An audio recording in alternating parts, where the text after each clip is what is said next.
Benarkah ada aplikasi pinjol yang utangnya bisa hilang sendiri atau dianggap lunas otomatis setelah galbay dalam jangka waktu tertentu? Nah, topik ini memang sering jadi bahan obrolan di forum dan juga di grup WhatsApp. Tapi perlu digarisbawahi dulu, ini bukan sesuatu yang diumumkan secara resmi oleh pihak pinjol manapun. Logikanya sederhana, mana mungkin perusahaan pinjol terang-terangan bilang kalau nggak membayar sekian lama itu nanti hutang nasabah bakal lunas sendiri. Kalau itu diumumkan, bisa dipastikan orang-orang malah sengaja galbay dan nggak ada yang mau membayar utang lagi. Jadi kalaupun fenomena seperti ini terjadi, jalurnya itu jalur senyap, nggak pernah pakai pengumuman, dan biasanya baru ketahuan dari pengalaman pribadi orang-orang yang ngecek datanya sendiri. Cerita yang sering muncul itu polanya hampir sama. Awalnya seseorang galbay, terus ditagih seperti biasa.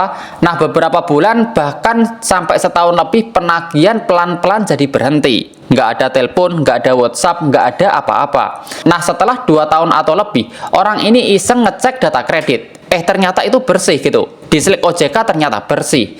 Nama yang dulu sempat tercatat sekarang udah nggak muncul lagi. Di aplikasinya juga nggak ada sisa tagihan gitu. Hilang begitu saja.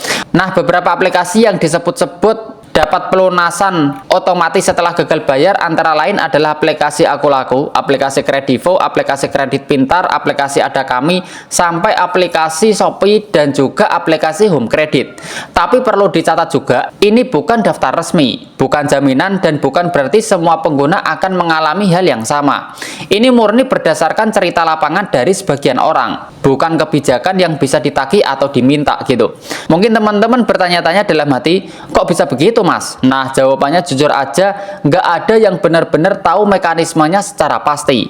Tapi ada satu hal yang bisa jadi gambaran. Pinjol legal itu wajib melaporkan data nasabahnya ke OJK secara berkala. Di situ ada parameter kesehatan bisnis, salah satunya soal rasio gagal bayar.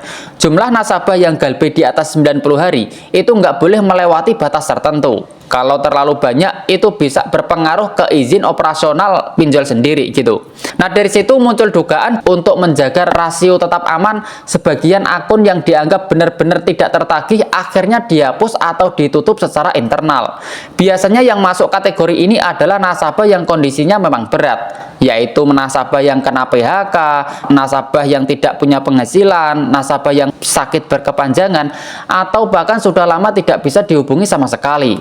Dalam sudut pandang bisnis, ngejar mereka itu cuma membuang biaya gitu, cuma membuang waktu gitu, nggak ada hasilnya.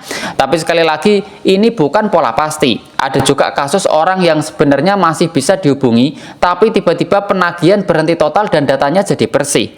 Nah, disinilah letak unsur untung-untungan yang sering dibicarakan sama orang gitu.